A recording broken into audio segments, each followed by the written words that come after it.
TeacherBelle and welcome to another episode of Tips, Review, and Tutorial.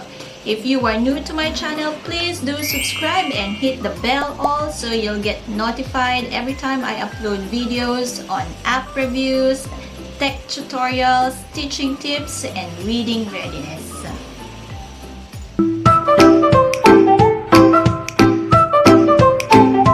For today, we are going to discuss how you can do away with those anchor charts, or are you running out of space on your tiny classrooms, on your tiny walls. For this video, I am going to show you how you can maximize or how you can make it digital, so that way even if you take it down from your walls, your students can still access them. Okay, so let's start. We're going to discuss how to use a digital anchor chart. So a lot of us teachers are having problems with anchor charts or posters, because there are a lot of posters in our classrooms and some really are not anchor charts. So what's the difference? Anchor charts are done with students in real time. So as you teach a lesson, you make your anchor charts. It's either the teacher made this or the teacher bought this. So it's not done with students real time. So I'm gonna give you a little time to think about the charts that you have in your classroom. Is it an anchor chart or is it a poster? Now, why do some of the teachers, including me of course, dislike anchor charts? Mainly because sometimes we run out of space and walls in our tiny classrooms. Sometimes one anchor chart limits overall participation. So sometimes what I do is I laminate the anchor chart so that I can use it from time to time with my students during small groups. So when you do one anchor chart during whole group activity, sometimes some of the students do not have the chance to participate or be part of the anchor chart making. Okay. Next, of course, is handwriting. Sometimes we're not proud of our handwriting. Of course, we want our anchor charts to be as visible and as legible as possible. And sometimes, of course, this is the most challenging for us teachers. It takes time to make an anchor chart. So, how can we make our anchor charts digital? Or how can we minimize the disadvantages of these physical anchor charts? So the first thing you can do is introduce this to the class for them to be familiarized with the material and the concept. Now after that, once we are done making that as a whole group, I take a picture of it and put it in a digital format. So I usually put it in a slides presentation file. So this is how it looks like. So during the pandemic, I have their interactive anchor chart.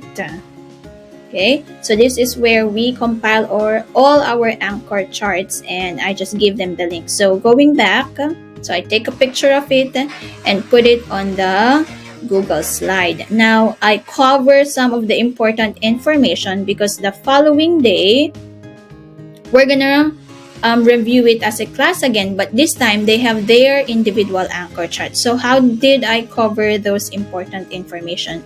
So I just use insert and I put shape here and the box. So for this one, I want to cover this part so that when I give this to them the following day, they can put the answers on this side. Okay, so once I have this all covered, I'm gonna print it. So go to File, Print, and I just choose the page that I'm gonna be printing. So for this one, it's page 2. Okay, and I print it in multiple copies so that they can paste it on their physical journal. Since we are no longer teaching remotely, I have them made their anchor chart journal. So okay, so that way even if I take it out from the wall, they can still go back to their journal. So here are some examples of the anchor charts that we've been pasting on our journals. Next is you can share the link to your students or to your parents.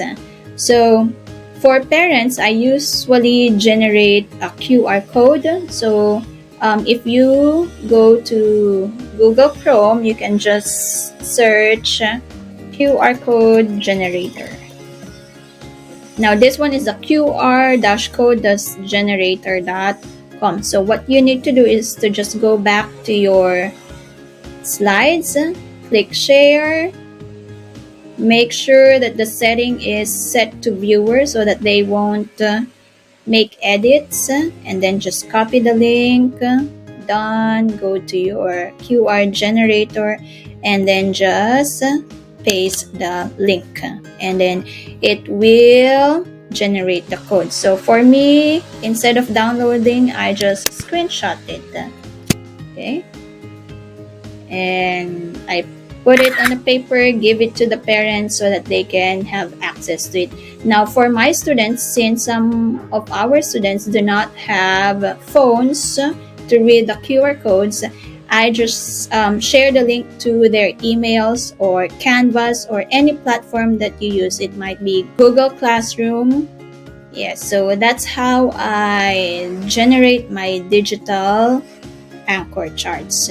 So students can both have a physical copies of all our anchor charts made by them, because they were the ones who filled up some of the information, and they also have a soft copy of your anchor charts. So this is how I make my anchor charts digital.